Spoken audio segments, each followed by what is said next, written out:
je vais vous expliquer. Les mâles, donc les garçons qui vont devenir des princes, c'est un œuf qui est, on dit, pas fécondé. C'est un œuf un peu spécial qui va faire toujours un garçon. Cet œuf-là va faire toujours un garçon. Mais on peut les reconnaître. On les reconnaît après quand ils ont leurs ailes et une petite tête. Les mâles ont une petite tête par rapport les princes ont une petite tête par rapport aux princesses. À quoi vous jouez, Luc Gomel, hein? Alors moi, je joue à faire jouer les enfants. À quoi? Aux fourmis. Donc on leur fait faire le rôle de différentes castes dans la fourmilière, la reine, les ouvrières, les récolteuses, les nourrices.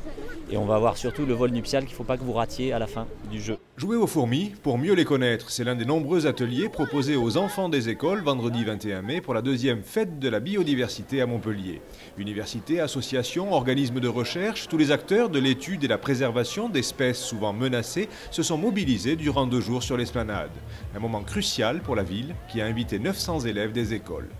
On vise particulièrement les scolaires parce que les enfants, sur un tas de choses, hein, sur le racisme, sur la propreté, sur l'environnement, ils sont très réceptifs. Très réceptifs et capables de transmettre autour d'eux, d'abord, et même dans leur famille, des efforts qu'il y a à faire en matière de préservation de la nature, de la faune et de la flore. Question idiote, entre guillemets.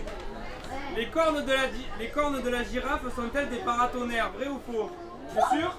Oui, très bonne réponse. Qu'est-ce que c'est la biodiversité? Ah oui, c'est des trucs vivants. Par exemple des hommes, des animaux, des animaux.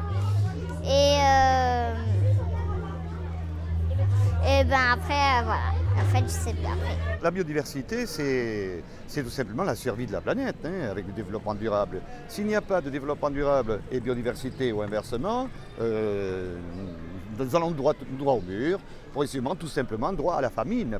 Tu vas fabriquer un cocon, mais tu vas te transformer en quoi? En papillon ou en fourmi? Moi. Papillon? Au fond. Papillon? C'est sûr? Oui. Est-ce que tu crois qu'une larve de fourmi peut devenir un papillon? Non. Est-ce que tu crois qu'un chat, quand il grandit, peut devenir un chien ou une girafe? Non.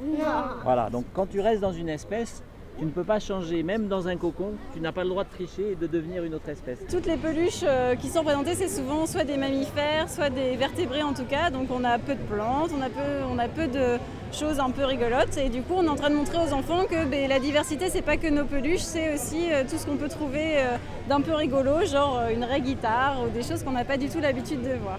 En vrai, les princes et les princesses se font des câlins, d'accord? Donc là, on n'est pas en vrai.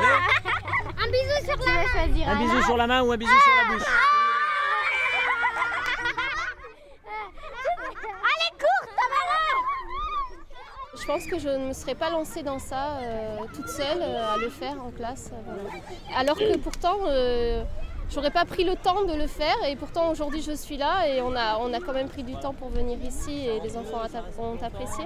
Mais je pense que bon, peut-être la peur de se lancer dans ce genre d'activité, je sais pas. Je sais pas trop, mais je suis contente d'être venue et je pense que les enfants ont beaucoup apprécié. Les enfants, ambassadeurs d'un monde plus respectueux de son environnement. C'est l'un des enjeux de cette fête, déjà devenue incontournable. Première mission visiblement bien remplie, revenir sur l'esplanade le lendemain avec les parents lors de la journée internationale de la biodiversité.